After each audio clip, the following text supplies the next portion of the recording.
dahsyat yang kalau engkau berdoa dengan mengawali nama-nama itu, maka semua doa akan dikabulkan, semua permintaan akan diberikan. Hadis selesai. Orang ini melakukan ketiganya. Tapi apa jawab Nabi? Allahu Akbar. Dia sedang menempuh perjalanan jauh, dia sudah mengangkat tangannya ke langit, dia menyebut ya Rab, ya Rab, ya Rab. Kata Nabi, anna yustajabu lidzalik. Bagaimana doamu bisa dijawab? Bahasa singkatnya, mustahil dijawab, mustahil dijawab. Mintalah kamu begitu sampai kiamat kurang 2 hari. Gak akan dijawab. Gak akan dijawab. Dia ada orang sudah mengerjakan 3 amalan dahsyat, tapi doanya gak dijawab. Kenapa dia?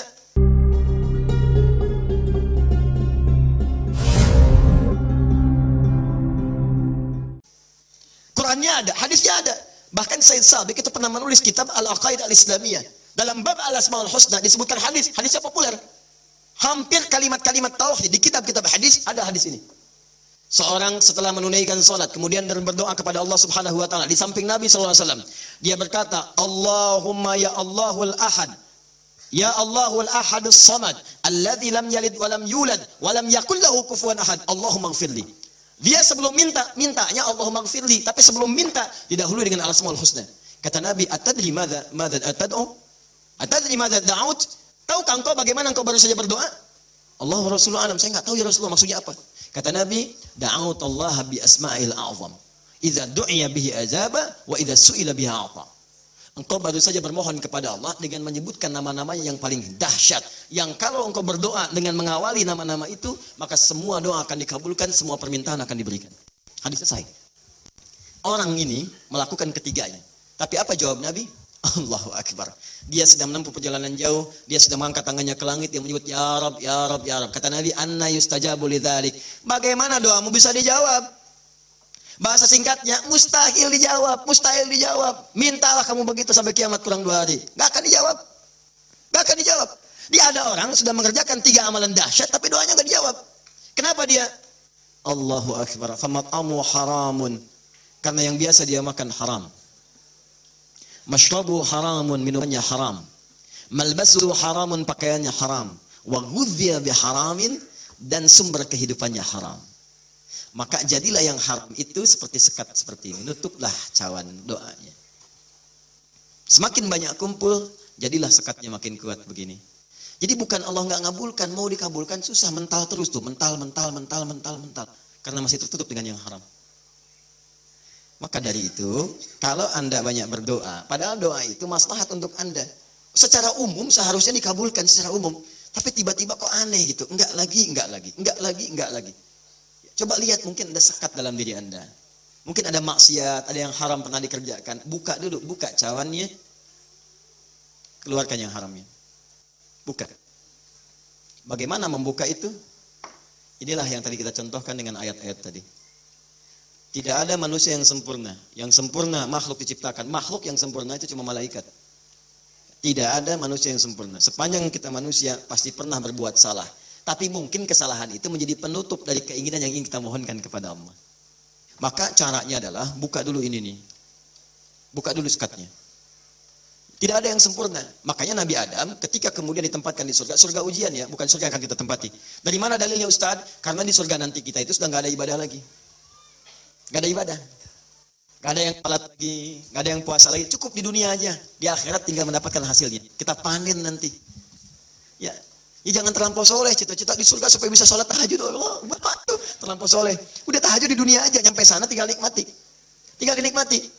Kebiasaan dunia masuk semua. Ya Allah, makan nikmat, pengen anggur, gak usah jauh-jauh, tinggal ngambil.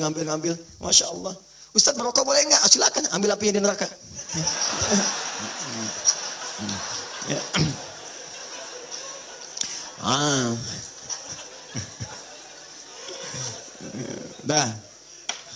Jadi Allahu Akbar, Allah astagfirullah.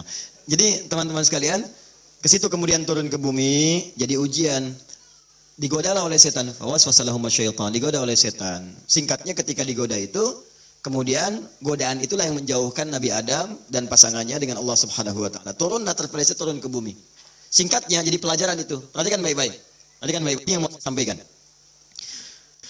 Ketika Nabi Adam, padahal beliau Nabi, sifat Nabi itu maksum. Kenapa diperkenankan oleh Allah berbuat salah pada saat itu dengan sifat kemanusiaannya? Padahal beliau Nabi. Awas hati-hati.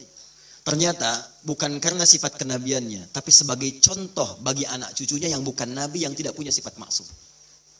Jadi kalau nggak diberikan contoh begitu, tidak ada jalan bagi kita bagaimana cara mengembalikannya.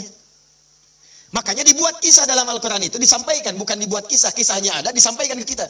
Diberitakan, ini dulu Adam dengan sifat kemanusiaannya salah. Padahal dia nabi, maksum, bisa dijaga oleh Allah. Kenapa diperkenankan salah? Untuk menunjukkan ibrah, pesan kepada kita, kalau salah, begini cara kembalinya. Maka ketika berbuat keliru itulah diturunkan kalimat-kalimat pertamanya untuk mengangkat sekat ini, sekat ini. Jadi kalau nggak pernah diangkat, ini hubungan dengan Allah itu tersekat. Diangkat sekat ini, apa yang diturunkan pertama kali? Kalimat untuk mengembalikan kepada yang jernih. Asal jernih begini, ditutup begini, dikembalikan lagi. Sesuatu yang dikembalikan ke awal dengan cara yang baik disebut dengan tabayatubu. Sifatnya disebut dengan taubah. Awas, awas. Hati-hati. Maka Allah turunkan kalimat pertama ketika turun ke muka bumi. Kalimat pertamanya Quran surah kedua ayat 37. Fatalaqa Adamu min rabbihi kalimatin fataba alaihi. Maka Allah turunkan kalimat taubat. Taubat itu maksudnya kembali kepada jalan yang baik. Tadi tersekat, buang sekatnya, balikin lagi ke awal. Ya, fataba alaihi, maka diterimalah jalan kembalinya itu. Kalau sudah balik lagi silahkan, pengen apa aja diberikan. Minta. Maka apa kalimat taubat yang pertama kali itu? Disebutkanlah di Quran surah ke-7 tadi ayat 23. Rabbana zalamna anfusana wa illam taghfir lana wa tarhamna lanakunanna minal khasirin. Itulah kalimat pertama untuk membuka sekat-sekat yang haram dan maksiat saat kita merasa ingin kembali ke jalan yang benar. Maka ulama sebagian menyimpulkan kisah ini menunjukkan pesan bahwa tidak ada manusia yang sempurna. Kadang-kadang yang berbuat maksiat. Kalau pernah salah, memang kita nggak sempurna. Tapi sifat kemanusiaan kita menunjukkan kita mesti tobat. Sebab ada makhluk sempurna yang nggak kenal salah, malaikat. Makhluk salah nggak kenal benar, jadi nggak kenal tobat, namanya setan. Ada makhluk tengah-tengah, kadang benar, kadang salah. Ketika salah dia kembali kepada yang benar, namanya manusia. Jadi bedanya manusia dengan malaikat, malaikat nggak pernah salah, manusia salah. Bedanya manusia dengan setan, setan salah nggak mau tobat, manusia salah pasti tobat. Jadi kalau ada manusia salah nggak mau tobat, patut ditanya, ini manusia atau sifatnya.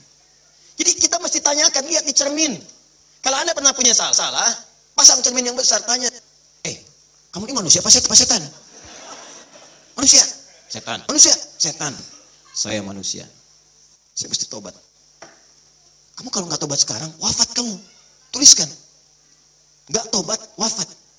Tuliskan. Sujud Anda, bangun malam, minta, nangis, minta. Tobat.